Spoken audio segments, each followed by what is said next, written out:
Hi friends, welcome to class infinity. எல்லோரும் எப்படி இருக்கிறீங்க? நல்லா இருக்கிறீங்களா? இன்றைக்கி நம்ம என்ன பார்க்க போகிறோன்னா மிளகா பஜ்ஜி தான் பார்க்க போகிறோம். நான் எப்படி பண்ண போகிறேங்கிறத பார்க்கலாம் வாங்க.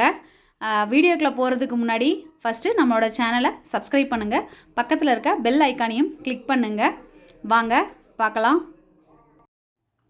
ஃபஸ்ட்டு மிளகா பஜ்ஜிக்கு ஒரு கிராம்பு, 1 இன்ச் அளவு ஒரு பட்டை, 4 பல் பூண்டு எடுத்துருக்கிறேன்.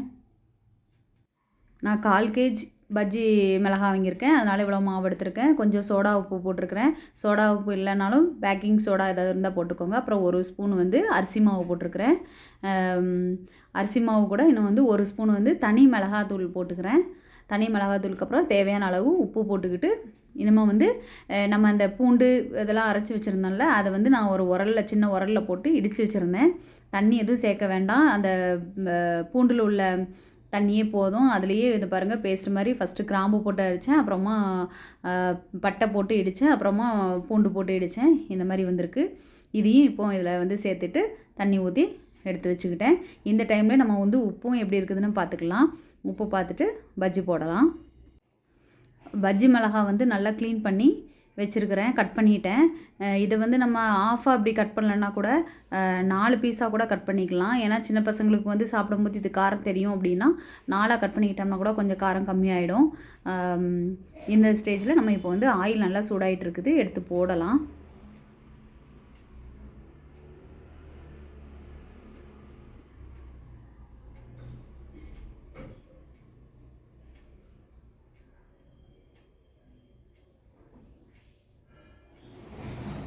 ரொம்ப மாவு கெட்டியமாக இருந்தாலுமே ஒரே மாவாக தான் மேலே தெரியும். இப்படி கொஞ்சம் கரைச்சிக்கிட்டோன்னா நம்மளுக்கு ரொம்ப மாவு தெரியாது. நல்லா மிளகா கூட சாப்பிடும்போது சூப்பராக இருக்கும்.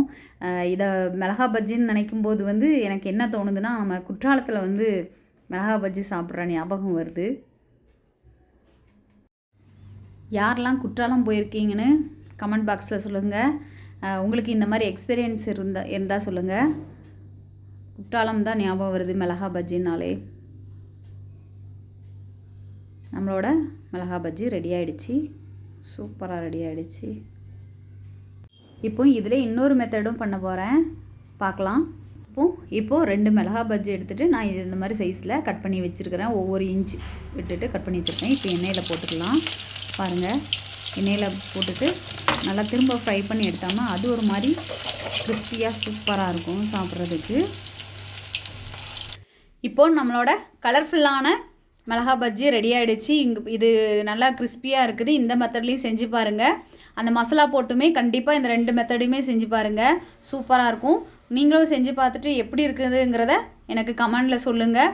நம்ம இந்த வீடியோ பிடிச்சிருந்துச்சு அப்படின்னா நீங்கள் லைக் பண்ணுங்கள், ஷேர் பண்ணுங்கள், கமெண்ட் பண்ணுங்கள். பக்கத்தில் இருக்கிற பெல் ஐக்கானையும் கிளிக் பண்ணுங்கள். அப்புறம் மறக்காமல் நம்மளோட சேனலை கண்டிப்பாக சப்ஸ்கிரைப் பண்ணுங்கள். அதுலேயும் மெயினாக நம்மளோட வீடியோஸ் எல்லாத்தையுமே வாட்ச் பண்ணுங்கள். நீங்களும் வீட்டில் செஞ்சு பாருங்கள். தேங்க்யூ ஃபார் வாட்சிங். பாய்.